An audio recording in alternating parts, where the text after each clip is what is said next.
First of all, Rashid, thank you so much for that, man. I also got emotional. I think you got emotional. Raise your hand if you got emotional. That's insane. I think the reason why we saw something in you that many people do not do is you went back to Uganda and you made videos about your home country in Uganda. Next up, our one and only Rashid! Hello, everybody.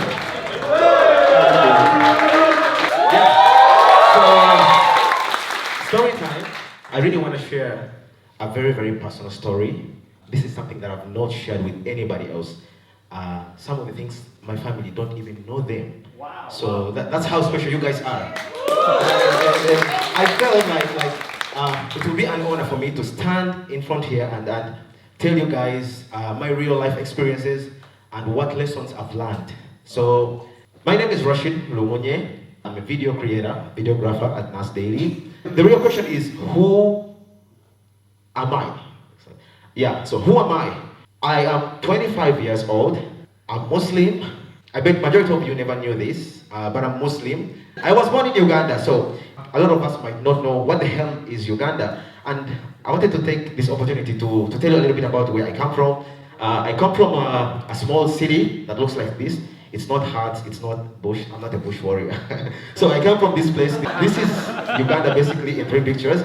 And I want to sum it up all. It's a beautiful country, I love my home. And if you're wondering where Uganda is in Africa, it's here.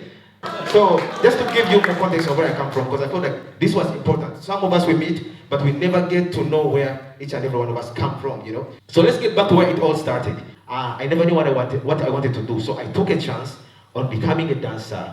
But I was bad at it, I sucked. So I did this like for a couple of years, and then, you know, we tried to dance on school occasions and all. But I was trying to discover myself, you know. I never knew what I wanted to be in life. I wanted to be a pilot. My dad wanted me to be a doctor. I wanted to explore cameras. I wanted to do dancing. So I was flying all over the place. But yeah, I did it for 2 years, but I really, really sucked at it.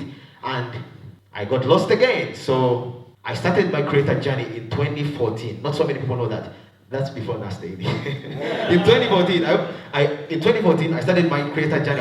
I was like, you know what? Hell, I want to make content. I didn't know what type of content it was. So I opened up a YouTube channel and a Facebook page in 2014. I was only like 16 years old back then.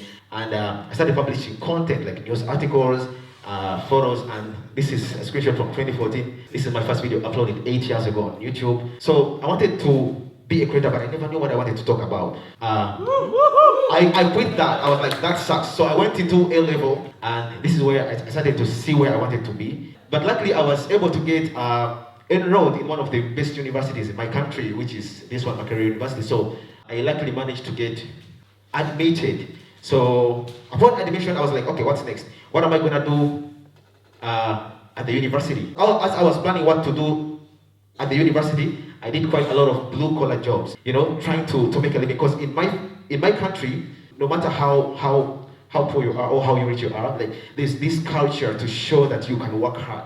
But still, for me, I felt like there was something that I didn't want to take a chance on, and that was university. I mean, don't get me wrong, university is great, but I felt like it was not my thing. And considering where I come from, opportunities for graduates and undergraduates are both limited. So whether you have a degree, whether you don't have a degree, you're all gonna end up in the same circle trying to survive. So I was like, you know what, screw it. I had pressure because I had to put something on the table. I had to show that I could also try hard to make it in life. So I was still struggling to get what would be next in my life. And I had that, you know, having that pressure from the family. They're like, what are you gonna have in life? I had that pressure, you know. The only thing that people considered success in my country was being a doctor or an engineer. Like that would be considered success. But as somebody who did history, people think that you would be maybe, you know, Christopher Columbus or a historian, that you're still stuck in the 80s. I'm like, yeah, come on, I want to do this. This is when I took the biggest decision of my life, something that changed my life forever. I decided to ditch my university admission. I was fully admitted. My parents were about to pay the tuition, and I took the biggest decision of my life. I left my country at age 20. I was young, I was inexperienced, and flew all the way to the Emirates. That's where my true journey started from. Like, this is where I started to see life in a different perspective. So the city was beautiful. I was impressed coming from a small town. But life became hard. I thought that if I moved from Uganda to Dubai, life would be great. But life sucked more than I had thought. So yes, I got my first job, and the following day I got fired because I was young, I was inexperienced, and I didn't know. I really didn't know how to do stuff, and this is where I struggled a lot financially. I left. I flew to Oman to make a visa change. Back then in 2018, there was something called visa changes, so you could fly back. It was expensive as hell. It could cost like more than $1,000 probably, and then you have to come back, survive, be on the grind, look for a job. I came back without a job. I didn't know where to stay. So every problem I had to encounter in life, I would make sure that I survive in it alone. So I was lucky that I got the job. I used to work 16 hours every day. I hated it. Imagine waking up every single day at 8 a.m. You wake up at 8 a.m. You go, you work until 10 or 11 p.m. You go back home, and then you sleep in a shared accommodation. I was on a tight budget. Like, the budget was really, really tight. I was broke as hell. So I'm still broke as hell. Not as broke as I used to be. So don't get me wrong. So with 8 other roommates, and then at night, I used to teach myself how to make videos. I used to watch like the likes of Nas Daily. I'm like, these guys are killing it. Drew Binsky, Peter McKean on SoundCloud. I was like, dude, I want to be like these guys. And I remember having a small circle of friends. I was like, guys, you know what? I want to be this in life. I want to be a video maker. But nobody gave a about it. Everybody was like, no, come on, that's old school. You're still stuck in the old generation. So yes. So that job was so bad. I did good at it, but I hated it, so I decided to quit. I quit the job. Back then, my skills as a video maker I had leveled up, and then I got my first good job as a video maker. So that was during COVID. Everybody was struggling, but I was lucky that I could afford to get my own space. The dreams started to come alive, but there was no meaning in what I did because they were all commercial ads and they sucked. It was just, wake up and go film cars, film hospitals. I mean, it's great, but it wasn't part of the mission. So I went back home. I made so many videos about Uganda. I showcased our culture, and I came back to the Emirates still as a video maker. Life had started to improve.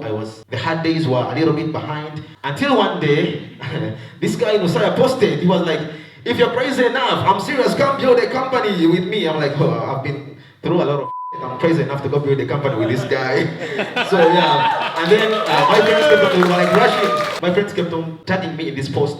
That was in 2021. And then I applied for a hackathon and I got invited. Came to a hackathon. There were over 30 applicants that were present. We edited a 1-minute Nas Daily video, and I got hired out of 30 people. Yeah. Even though, and I've been so grateful to work with these people because together we've learned a lot.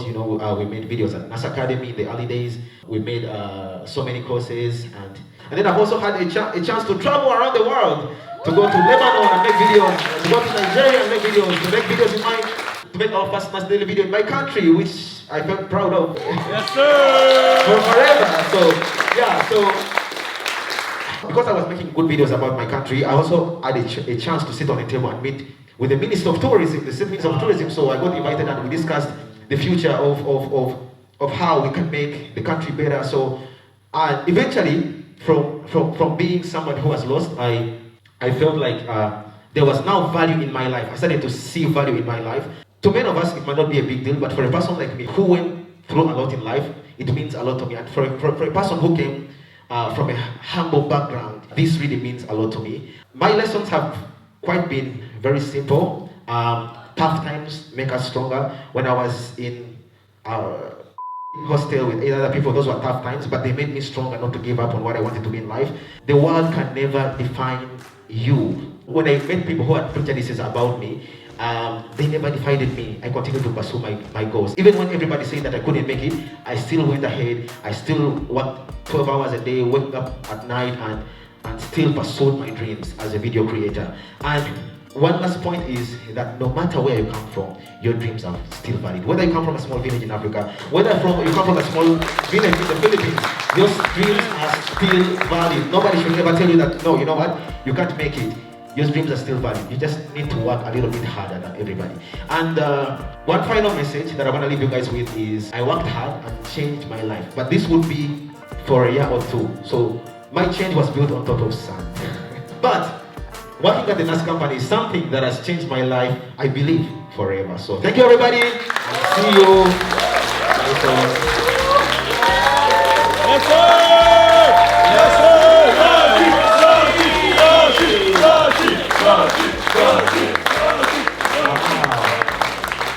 Wow, amazing, amazing. Thank you, Rashid, for sharing. First of all, Rashid, thank you so much for that, man.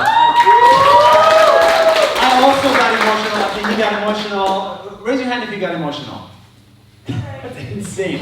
I think the reason why we saw something in you that many people do not do is you went back to Uganda and you made videos about your home country in Uganda. You put them on the internet and you got 2,000 views. And you took that initiative to make a video about your country.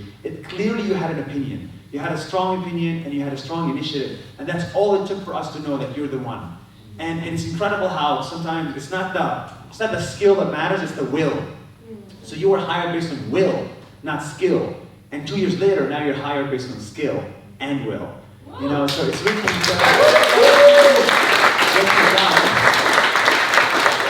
and Rashid is a creator at heart. You're not a videographer, he's not a videographer, he's a creator at heart. So he will always create, whether it's a video, I think in the future he will create real estate, and then maybe he'll create a family, and then maybe he'll create a country, whatever it is, but you're a creator at heart. So thank you for joining us. Okay.